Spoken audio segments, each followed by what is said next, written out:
Welcome to Season 3 of the Knack for Business podcast. Over 350 episodes strong, we're here to ignite your entrepreneurial spirit with fresh insights, networking gems, and creative strategies that elevate your game. Today's topic is remove resistance and multiply revenue. Question for the audience. Why does growing your business feel harder than it should? What hidden friction is slowing you down? In this episode of Knack for Business, Ryan's going to dive deep into how invisible friction in your sales, marketing, and internal operations could be silently draining your profits and slowing down your momentum. Our guest today is Ryan Chute from Wizard of Ads. He's a dynamic expert in that space. He's an award-winning creative strategist, helps small businesses become big brands at Wizard of Ads. Entrepreneurs call the Wizard when looking for divergent sales and marketing solutions that expedite profitable growth without all the friction. Ryan always had aspirations of an exceptional life, not just good. Sometimes you believe you're doing all the right things, but you have friction hiding in your blind spots. That friction is causing unnecessary resistance, slowing down profitable growth. Ryan grew up on a retail pirate ship, a disturbingly transactional world. Wheeling and dealing offers and gimmicks, his early career in retail and automotive was filled with friction, deception, and general skullduggery. We're all on a journey. Let's go together. Read Wizard Ryan's Chute. This is awkward phrasing. Read Wizard Ryan Chute's story in his upcoming book, Frictionless, coming soon to a bookstore near you. Ryan, welcome, sir. Being blessed with growing up in Halifax, Nova Scotia, there's an awful lot of pirate ships around. We've got all kinds of crazy pirate stories about people hiding treasure and all kinds of stuff up there. So when you say friction, is that just getting rubbed the wrong way, or what do you define as friction? Therein lies the rub. What we're talking about when we're talking about friction is all of those moments, communication moments that are just invisibly causing your business, your productivity, your efficiency, your profitability to slow down. And what I've identified is 12 major rub points in a business, all orienting around people and communication, because people are the wild card. And when we get the communication better, because it's never going to be perfect, we're going to have less friction. And that's intentional in the way we approach it. That's all I'm looking to do with this book and with the conversation. I'm in marketing. And when I have a really good culture to work with, I have a really good operation. When I have a good operation and a culture, I have a really good buying experience. And when I have a good buying experience and employee experience, I have really good marketing. And I can help my companies grow. And when they grow, they pay me more. So you're mentioning the word flywheel. Yeah. And rust, which sounds like another friction point. You think about all the weird things in a flywheel. If we just think about the mechanics of friction for a minute, even the chemistry, we go back to the laws of nature, and we can't change the laws of nature in the things that we do. So flywheel has rust on it, like a rust on a rotor of a brake. It's going to slow things down. It's going to catch things up, almost like sandpaper, just gripping it and slowing things down. We have no lubricant, right? There's nothing greasing the wheel, as it were. What if you had mismatched sizes? Like at home, I bought these ball bearings, and then inside them, there's 12 little balls on a track. What if one of those balls was too big or too small? That's going to throw everything off. What if it was damaged?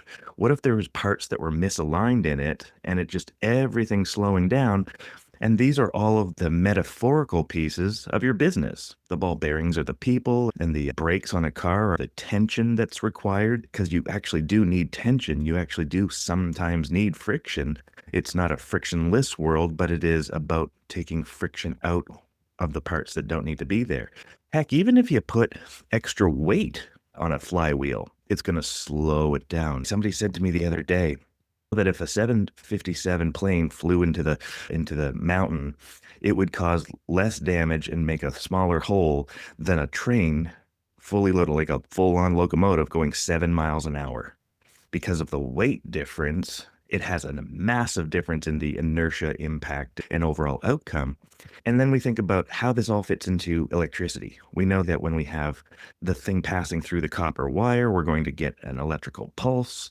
That's necessary, right, to create a resistance. We can have resistance that's positive. We can have resistance that's negative. This is no different than the chemicals we feel in our body about positive and negative energy, the fear, shame, and guilt, the struggle, the sacrifice, the frustration, the anxiety we deal with, the cortisol that is created creates this resistance, both positive and negative. And what we're trying to do is just get our levels back to that at least minimum and hopefully a little above kind of the KPI, right? The median standard here. Ryan, to start early in the journey, I'm guessing that the automotive you mentioned is selling cars. Yes. Okay. And it was a ruthless and brutal environment, and it was very much fun for yourself, and you weren't happy and you weren't having fun. Take me from, I can't do this anymore, I quit, to here's what I'm going to do better. Walk me through that entrepreneur's journey. That's what interests me. That's exciting. For me, it's two key spots, Wayne. The first spot was in about 2006. I had moved out west. I was actually in the furniture industry at that point in time. I had done really good things in the family business. I had significant successes there and just got pretty tired of being under the family's wing and shadow. My grandfather saying that he was taking me out of his will was hurtful for a 24-year-old guy who had seen his grandpa as his patriarch his whole life, was a big deal in his mind, and was trying to live up to his aspiration of being a good entrepreneur. My grandfather passed away earlier this year, and we came to terms with that. That propelled me out west in Canada, Alberta. I spent a couple of years first working at stores, managing stores, and then taking over a store for a franchise for a period of time. And what I found was I was a tyrant. I was mimicking what I'd learned from my dad, and I'd mimicked what I'd learned from these other managers that I was around. And frankly, I was trying to put my own footprint on and fingerprint on things. So I was just being a goon. And it's easy for me to see that now looking back. I thought I was a big deal and an alpha male and all the other nonsense that I've come to realize is more of a lack of self-esteem. When I got fired from the last store that I was at, and he was like, "You're just not for us," and I found him soft, and I had significantly improved his business in a very short period of time, but that ruffles feathers, not realizing all of these friction points were my fault, not theirs. Operationally, I was incredibly sound. Tactically, as a manager, I could manage things. But leading, I'm embarrassed of the things that I've done, and to some degree, at times, continue to do as a full-grown adult who allows himself to fall back into survival mode. So that was my first big friction point, and it's like, man, there's got to be a better way because I am crushing this, and all I'm getting is abuse and fired for stuff that's like, when you improve, this is what you get. That doesn't seem right. So that took me on that first propulsion of journey. Then I got into the car business. We spent a couple of years out west. The 2009 comes around, everything falls apart. We get out quite well and healthy, financially speaking. Came back to Nova Scotia. My parents had broken up, and I was trying to help out my mother, and ran into some realizations about my family that I didn't see as a child and young man. And that was a brutal awakening. And, who's in this, and for the good and the bad. That had me get into the car industry. I love the car industry. The very first job I had was in the business office. By accident, I just had a really nice suit on that day and a really pretty pocket square that matched my tie. And I have the ability to have some semblance of an intelligent conversation with people. So they said, "What do you want to be in the business?" I said, "What's that?" And they tell me what it is. And I'm like, "Okay, let's do that." And that's not often what happens in the car business. So there I am learning the car business, move through it pretty quickly. A couple of years passes through, and then I'm applying for a job at a traveling marketing and sales company where we go to different retailers around first Canada, and then quickly England, South Africa.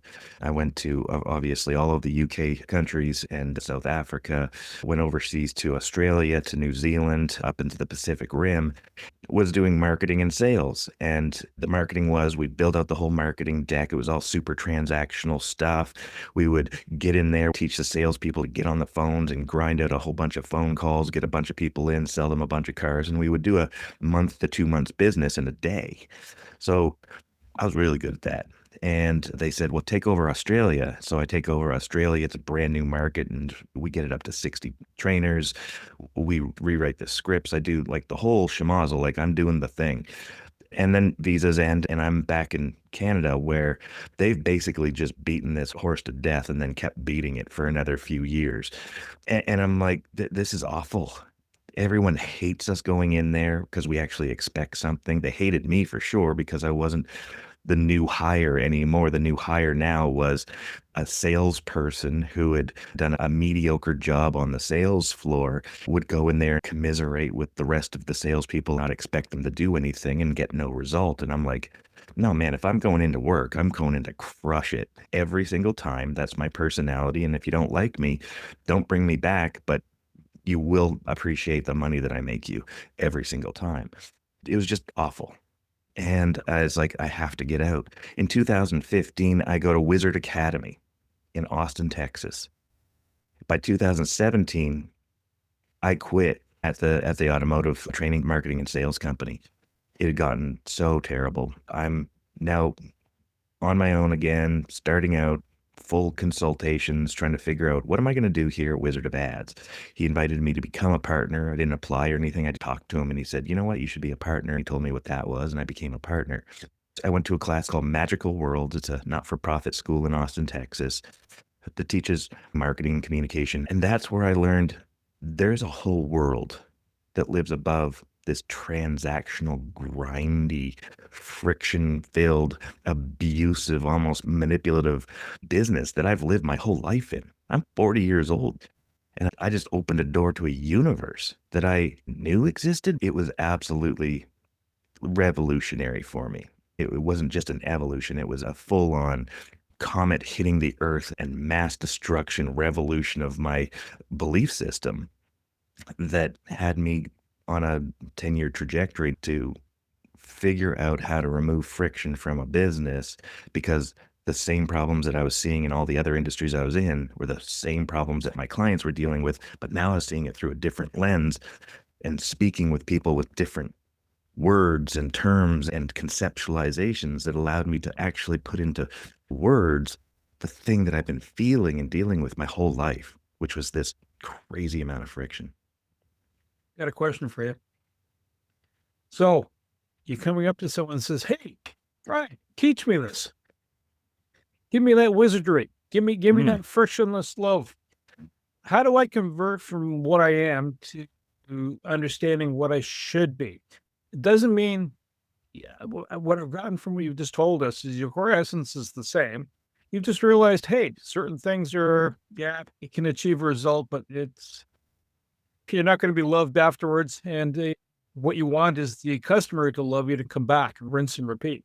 How do you get a person that's in business then to change their perspective? I think, Bernie, you said it right at the front there, and it's super important. If you are in the core, a person who cares, like the Fred Rogers helper, when you're looking for people to trust and feel safe, you look for the helper in a crisis. Well, if you're that person in your core and you're trying to do something with ambition, gusto, and energy, and you're pointing in that positive direction, then first and foremost, you got to do what every great 12-step program has ever taught you in the first place. And the problem isn't going to be all the external nonsense that we've pointed at for everyone else. It's us. We're the problem. We're the ones causing the friction because we're the commander in our business, and it's our intent in our commander's intent that is going to dictate how your business is going to succeed. And you can do that with brute force. I talked to a prospect the other day and I said, I will never in any circumstance for any amount of money work for you because you are absolutely committed to doing this with brute force, despite the people that are going to help you get there. I can't support your motives. At the end of the day, it's a lot of money to walk away from, but it's not money that I would sleep at night feeling good about. And knowing that I can positively impact people matters. You admit that, yes, I'm going to fail. I'm going to have flaws. I'm going to have chinks in the armor and cracks in the glass. But if we believe in the Japanese concept of kintsugi and put things back together with gold, and that there's more beauty in the broken than in the unbroken, we can embrace that as part of our perfection. Our imperfection is in our perfection. And then we can allow ourselves, as grown adults who have big egos and self-esteem problems, and 90% of us who are doing anything of consequence certainly have daddy issues. At the end of the day, we've got to start working on ourselves, but more importantly, start working on the external parts of ourselves as much as the internal, to find empathy, demonstrate competence, and create a convenience for the people around us, because those are the core basis of what everyone wants, whether you're a buyer, your son, your wife, your customers, or your employees. It's all the same thing. We want less pain in our lives. We want more reward in our lives, and we're going to surround ourselves with those people that are going to pour into us and bring that energy level back up. And that's what this aims to do, is, for the most part, take stuff out, not put more stuff in. It's just about understanding the ingredients and baking a better cake. Conceptually, I get it. I think that's wonderful. Can you make it a little more granular and walk us through a frictionless experience that you've taught to do it so that it's less hypothetical? Oh gosh, yes. It really does go from this big, huge idea down to nuts and bolts, doesn't it? And if we take the big idea of removing friction down to how we're going to do this tactically, let's start with compensation packages. It's an easy one. So comp packages in the car business is like, you're on commission and you eat what you kill, and basically you finance our success for us. And if you don't, you're going to starve to death, and we're going to get rid of you. And you're just under this constant weaponized threat of fear, shame, and guilt, right? It's an external weaponized mechanism to have you perform or F off. Ultimately, what it comes down to is, do I want to have my people consistently living in survival mode, where we don't have full use of our prefrontal cortex because we're unable to actually do the thing that needs to be done at its greatest extent? We can't think as thoroughly unless we have a baseline of energy, a baseline of peace in our hearts. So when you think about proper compensation design, it comes in 3 buckets. Bucket number 1, keep the demons away. The demons are the mortgage that you had to pay, and the food that you got to put in your kid's belly, and the life that you've got to live at the rudimentary level, right?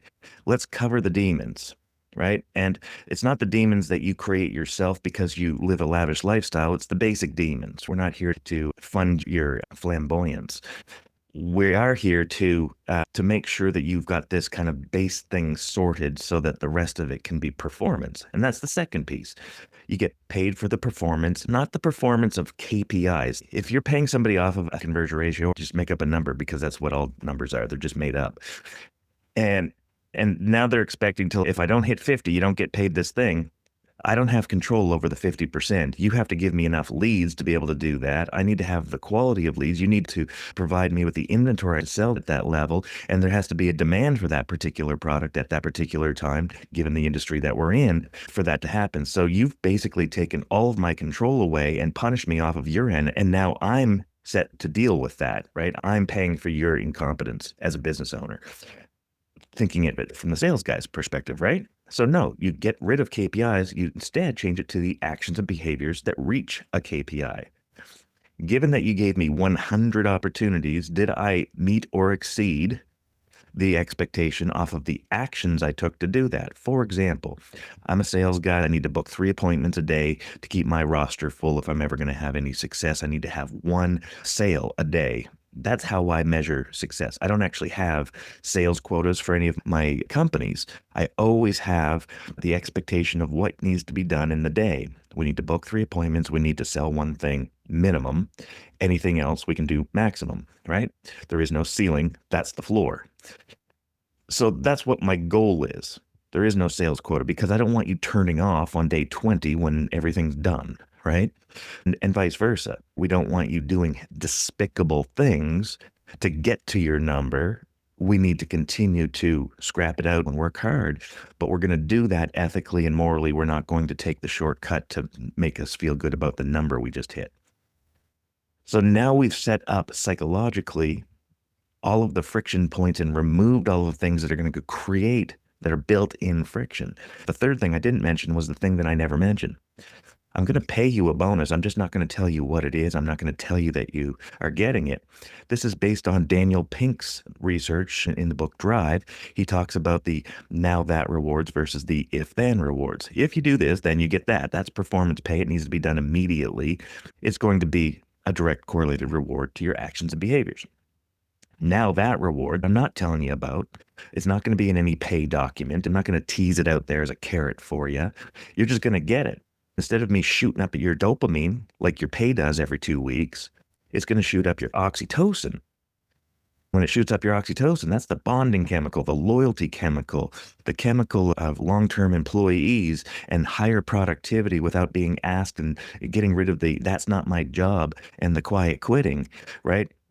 This is the chemical that gets rid of that stuff, that brings in loyalty, that feeling of commitment, that reciprocity we're looking to give our boss. And that's why and how we use that if-then reward. It can also be a bucket measured off whether or not they did the thing that needed to be done. It's still performance-based. If you're over on your time and materials, for example, or if you've cost too much in this area for that, then we can take it out of that bucket and give you the rest of the bucket. This all can be done behind the scenes because now what I ended up doing is talking about two things. I talked about the KPIs and how they're uncontrollable. And I talked about the compensation and how it's causing or removing friction from the business for people to perform at their peak. When we can get ordinary people to do extraordinary things, we've won. That comes from us, not them. Tell me about KPI. Oh, that's fake. Wayne, you're the best.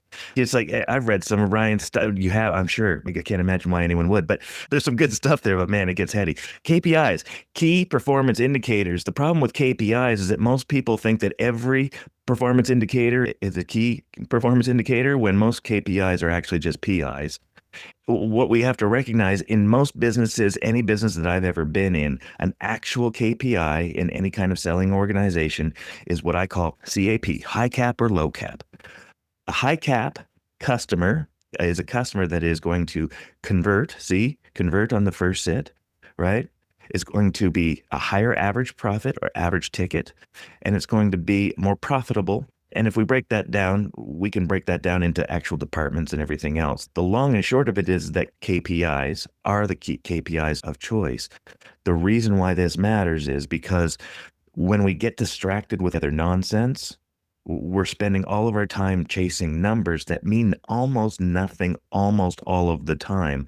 I cannot begin to tell you how much nonsense people bring to me about what they measured this and measured that and did this, and we're making these assertions about what this actually means.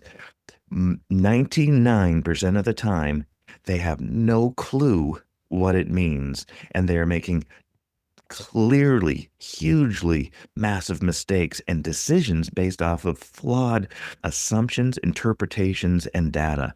And by George, when you start doing that, you really start going down this doom loop of performance expectation that will never get you there. As you were describing earlier, it almost sounds like two things are happening. One is how you're engaging your customer. The other one is engaging your workforce. Yeah. And it almost sounds like work culture, just making that come together.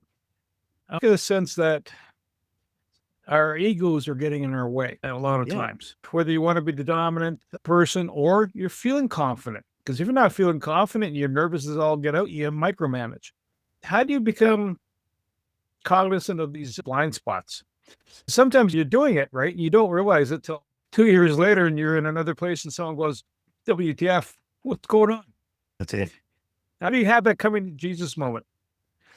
Man, you guys, I love your questions. I don't usually get questions. This is deep and well thought through. Here's the thing. We live in a world of duality. We love to put misnomers on things and archetypes and all this stuff, but it really boils down to the universe as a whole is a universe of duality, and we live in a perceptual reality. We don't live in an objective reality. Objective reality is colorless, odorless, no light, no dark. It is pure emptiness in all of its ways. This is truth about physics of the universe, right? We can't deny the physics of the universe. They've been proven to what we know to the 10th to the 19th power and 10th to the 23rd power, depending on which version of physics you follow. Ultimately, when we don't recognize something, we make assumptions and we guess, like the 5 blind men describing an elephant. Have you guys heard about the 5 blind men guessing what an elephant looks like? One touches the ear and says, oh, it's a fan. The other touches the side of it and says, oh, it's a wall. The third touches the leg and says, it's more like a tree trunk. And the fourth touches the tail and says, no, it's more like a rope. And the other touches the trunk and says, no, it's more like a hose. And they all think that's what an elephant is, right? Because they can't see beyond the thing. What most people don't realize is that chaos is not the absence of order. It is the excess of order beyond our human comprehension, right? This is proven in the Mandelbrot set, which is where fractals come from. If you Google it and go onto YouTube and look at fractals, you'll see that there's a repetition in the pattern. The pattern is just overtly complex. And when we start to realize we're in an organized world, whether we like it or not, what we start to realize is if we just take the laws of nature and attach them to the challenges that we're facing, we're going to be able to figure out the ingredients. Once we have the A's, B's, and C's of our algebraic equation, we can change the equation to make it make sense.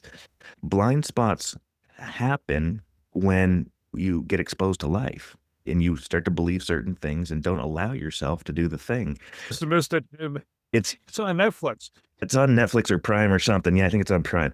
One of the girls in that TV show, her superpower is that she can tap into all the people that are in her brain, right? The little inner child and the manager and the tyrant and the firefighter and all of the people in the brain are protecting her.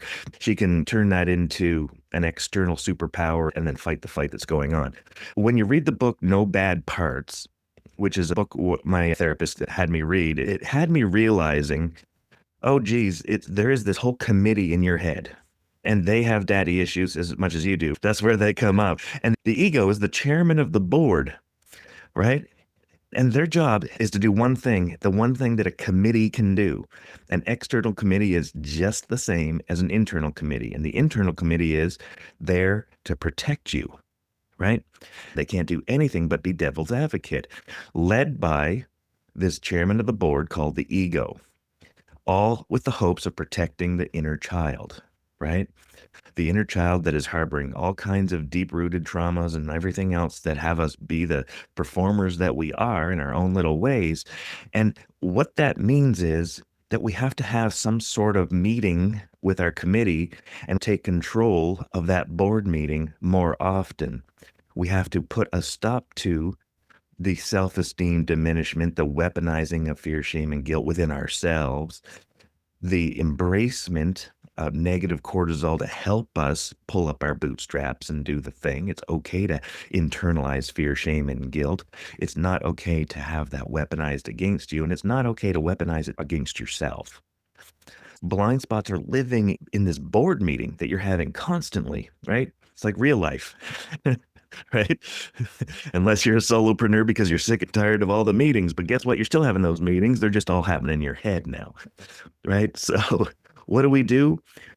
We just start coming to terms with things and start facing the things that matter. If I'm going to give any really great advice about finding and working through blind spots today, all in hopes to build a better brand, a more productive brand, and to bring more people onto your business, to grow your business to the thing that you want it to be, or your life with your wife and son and next door neighbor and all of those things, to lean into what really matters in your intentions. In the military, they would call that commander's intent. It boils down to, how am I helping people win in a trustworthy and grateful manner? Those 3 things, after all of my research, are the 3 big buckets that everything falls into, no matter what you've posted on your wall as core values or beliefs. How you show up, how you act, and how you behave are all going to be articulated in those 3 buckets. Now, here's the rub. Here's the friction point. If you are willing to compromise on the thing that you've written down, when the circumstance is not to your favor, your core value is the thing that you're willing to stick beside, even when it hurts you, when you have to sacrifice, when you have to struggle, when you have to compromise, when you have to self-impose a consequence upon yourself as a business or individual. That is your real value in life. That is what other people value about you and your business. And that is what your core value is.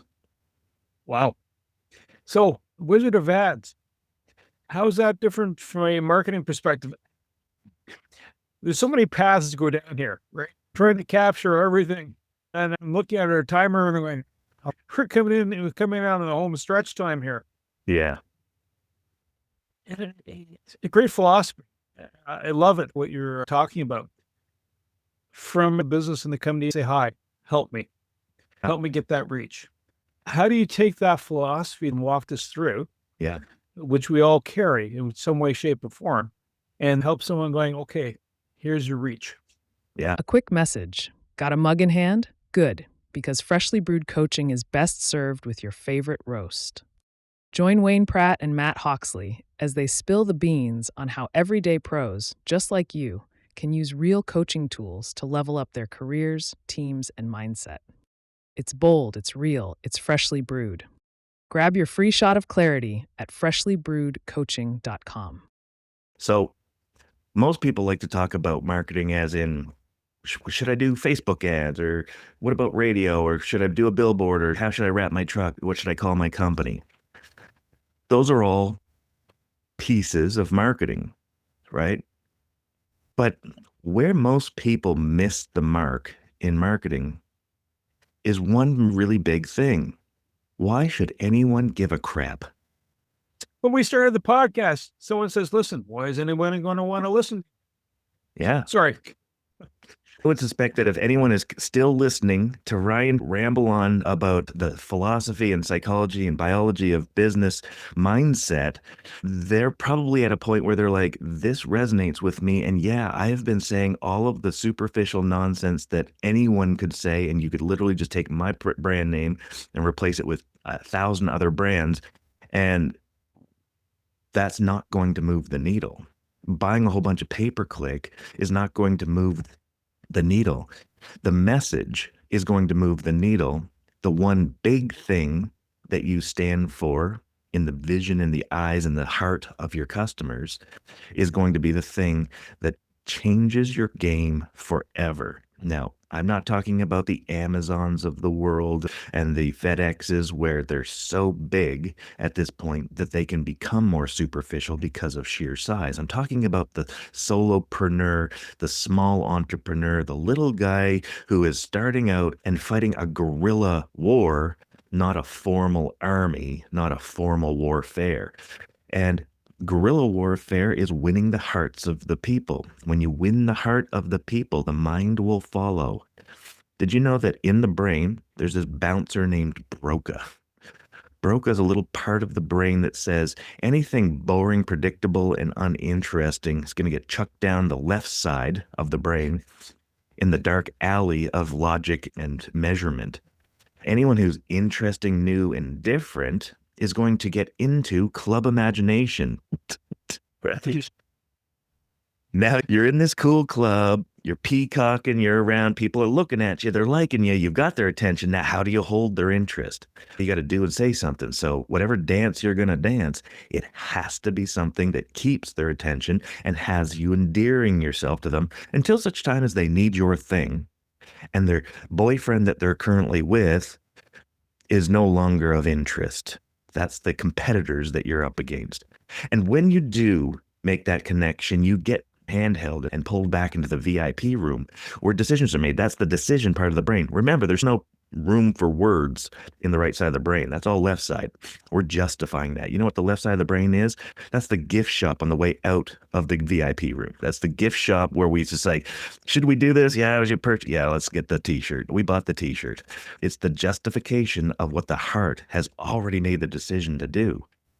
So if we can win the hearts, the mind will always follow. It has no choice. What we need to do is say something and do something that is going to capture the heart and hold the heart's interest until such time as the decision is made to buy from you. And then it's up to the salesperson to close the deals and to deliver on the promise for them to come back for another date, for a fourth date, for a fifth date, for a marriage. And that's where you get loyal customers from. So how do we do this? It's about finding that thing. The nuts and bolts are highly custom to the individual company and what they're bringing to the table, what they currently have available to give in this relationship. What are they doing as the helper to show up and shine in a point of crisis? Everything that everyone has always bought has been to help tell the world, including the self, who I am. Identity is the only motivator that all motivators drive to. It is the king of motivators, the god of motivators. It is the linchpin motivator that all motivations, negative and positive, external and internal, drive to. Everything we do. So when I buy an air conditioner, I'm not doing it because, hey guys, come on back, look at my air conditioner. It's pretty sweet, huh? This puppy's got 18 sears in it, right? But what they're doing in their head is, I'm a wise buyer. I've made a good buying decision. I've provided for my family, and I've done it in the most efficient way possible with people that I trust that are going to stand behind it. And this thing that I want to be invisible in my house will remain invisible in my house for the longest period of time. This doesn't change if you're buying Lululemon pants, a car, or an air conditioner, but the different juices that we're squirting into our brains are changing to drive different motivators. With Lululemon pants, I just want my ass to look fabulous. You know, when you're on your point, I think you're looking fabulous or having to wear skin tight. This is it. This is it. I'm not one to judge. Thank you. Thank you. Ryan. First, I get it. I'm lighting up like a Christmas tree. So get it. I call that thing you call broke a reticular filter. Same thing. The only thing I don't get is why isn't it Wizard of Corp or Wizard of Sales or Wizard of Self or why is it Wizard of Ads? Back then and continuing to this day, the big ideas that we've talked about boil down into how we're approaching this problem. That's what makes us different as marketers. We're not looking at it as, how do we write an ad that sounds like an ad? I don't care how you buy Facebook. I know strategically the 3 different ways that you optimally buy Facebook. That is a tactic, nuts and bolts thing. Somebody who does that every day, go find the guy that's going to do that. Here's the strategy on what to do. That's what I'm going to bring within the Wizard of Ads group. I don't want to speak for all Wizard partners because they all have different strengths and weaknesses, and some of them are fantastic at copy and media buying and strategy, but some of them aren't strong in other areas, and I promise you, you do not want me writing your ad copy. I promise you. It'll be cheeky. You'll get noticed, but you'll probably get canceled. Third ad in, you're out, right? Come with Lululemons, right? At the end of the day, what I am looking at is, what is your superpower? What's that one big thing? Yeah, you do 10 really good things, but what's the one big thing that emotionally moves the person forward to say, I stand with this guy and this brand. This is the same thing as your wife standing with you. This is the one I will stand up and say I do with and live through sickness and health and good and bad and ups and downs. It's easier to disengage from a business when it has disenfranchised you. Ultimately, what we're trying to do here is find something that's not just cute and clever in your arsenal, but get something out into the universe that people can grab onto and pay attention to because you're saying something interesting. This is why marketing and sales is so different. Huge game changer for me. I thought it was all just sales and discounts and offers and call to actions and buy now crap. I've come to realize there's a way to do it more elegantly to protect your brand equity and integrity. But more importantly, it's about winning the hearts. And how do we do that? We win the heart of a drain company out in Pennsylvania a couple of years ago. They were making about $50,000 a month, and they called themselves East Coast Trenchless. Nobody had any clue what this business was about, so we rename it to Drain Magic. We then create a character called Billy Ray, and he has Billy Ray's hole digging. And Billy Ray, he's always got a diesel poured onto the back, and it's just humming away. He has to talk a little loud because he's a little deaf, but he's talking about the Yelp reviews he's getting from the guys, and he's so proud about that 1-star review he got on Yelp about the lady who's just mortified that he had to dig up her azaleas and ruin her lawn, take down the tree and smash up her concrete. Then it shifts into, at Drain Magic, we actually do it with technology and an unevasive modern technology, and we can do it in a day, and it's going to be easy and gone, and life's good. If you want a second opinion, call us. They go from $50,000 a month to $800,000 a month within 9 months, right?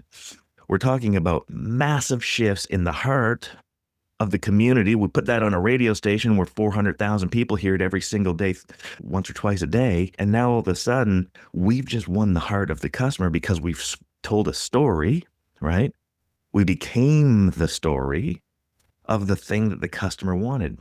People are story animals. If you're going to get the heart, get it through a story. Continue the story. That was 1 ad of 12 that ran in a year. Every single month that's changing because they're hearing it so often, and it's like paying attention to Friends and tuning into the next episode of Seinfeld. It's just that interesting that you want to see what's going to happen next. What is Billy Ray from Billy Ray's Hole Digging going to do next? And that's how weirdly... I go with Billy Ray. I hate azaleas. I think you should apply for a job at Billy Ray's Hole Digging, and you guys will have some fun times together. Ryan, more seriously, is there a geography or an area of specialty? Is there an area that you focus on, and how do we reach you? Yeah, I'm easily reached at ryanchute.com. All of my stuff kind of conduits out from there. You can see it there. My homes, I focus a lot on essential home services, HVAC, plumbing, and electrical companies, mainly because it's the most challenging to work with. My group deals with any purchase that's a long purchase cycle, higher average ticket type of purchases where relation is more valuable. Roofing is fine for us, but we're going to go really good with the roofing company that wants to establish a long-lasting relationship with the customer, not just a one and done kind of relationship. If you want one and done, do direct response. If you want relationship marketing, then you want to come to Wizard of Ads and build a base. Bases take time because trust takes time to build. You don't go on a date and all of a sudden get married. The same thing is true with business. And some people have. Well, absolutely. And those often are the ones that maybe don't have the same kind of longevity, right? Being married and being friends with somebody, it's not about the things that you find appealing about the person. It's the things that you're willing to put up with and tolerate within the relationship. The people who are dearest and closest in your life are the ones that know your flaws and still stick around. And that's a big deal because that's a vulnerable, safe spot. And that has an astounding power. Neuroception has us paying attention to our environment hundreds of times a second based off of the amygdala ensuring that we stay safe. 4 out of our 5 base emotions as children and in birth are negative to protect us. These are designed to, we're designed to be the people that we are. We're designed to be stress animals. And it's about managing that all of the time. Some do it better than others. And that's where we have the opportunity to succeed. The ones who didn't do well often have children that are very successful. I want to say thank you to Ryan Chute, my co-host Wayne Pratt, and the Knack for Business listeners. If this has struck a chord with you and you're looking to have relationship marketing, long range, what Ryan just basically described already, reach out to him. It's perfect. You'll have a good conversation, one way or the other. To reach the podcast hosts, email them at info@creativeinsight.com or by the website creativeinsight.com, spelled KRVIIGHT.com. To reach Wayne at his email, wayne@motive8u.ca, that is MOTIVE, the numeral 8 and the letter U.ca, or his website, motive8u.ca. If you would like to be a guest on this podcast and share your knowledge, let us know. We would also appreciate your feedback on the content or format. Check the show notes for more details.